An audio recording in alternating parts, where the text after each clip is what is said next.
যখন তুমি দুইটা হাত উত্তোলন করে দোয়া করো, আমি শুনছি 3 ব্যক্তির দোয়া আমার আল্লাহ কবুল করে। তার মধ্যে একজন হলো মুসাফির। বাবা তুমি ত্রিপুরা যাইতেছ, তুমি তো মুসাফির হইবারে বাবা। গভীর রাত্রে যখন তুমি দুইটা হাত উত্তোলন করিয়া দোয়া করো গো, আমি মায়ের কথাটাও তুমি অল্প স্মরণ কইরো। এই বন্ধুগুলো আমি লগে লগে দুইটা হাত উত্তোলন করলাম। আল্লাহ আমি তো মায়ের জন্য দোয়া করি,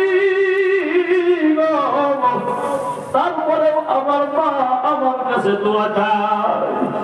আল্লাহ আমার মাকে হায়াত দারাজ করো, আমার মাকে তুমি সুস্থতা দান করো, আমি যাতে মার খেদমত করতে পারি। আল্লাহ তুমি এই তৌফিক আমি আব্দুল খালিককে দান করো। মার জন্য দোয়া করে 2 চোখের পানি টপ টপ করে জমিনের মধ্যে ছেড়ে ছেড়ে রওনা হলাম। গাড়ির মধ্যে বসলাম। ও বন্ধু আমার, মা ভালো করে হাঁটতেও পারেন না, কষ্ট হয়। 70-72 বছর বয়স। গাড়িতে বসার পর আমার বন্ধুগণ মাকে বলছি মা দোয়া করো, যাই বলে বাবা যাও। গাড়িতে বসিয়া ড্রাইভারকে বলছি চলো। ড্রাইভার রওনা হয়ে গেল।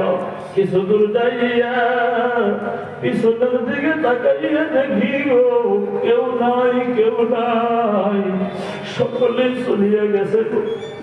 70-72 বছর তোমাদের মা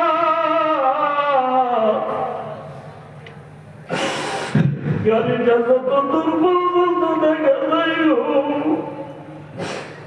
ওই গাড়ির দিকে তাকাইয়া তাকাইয়া দেখতেছে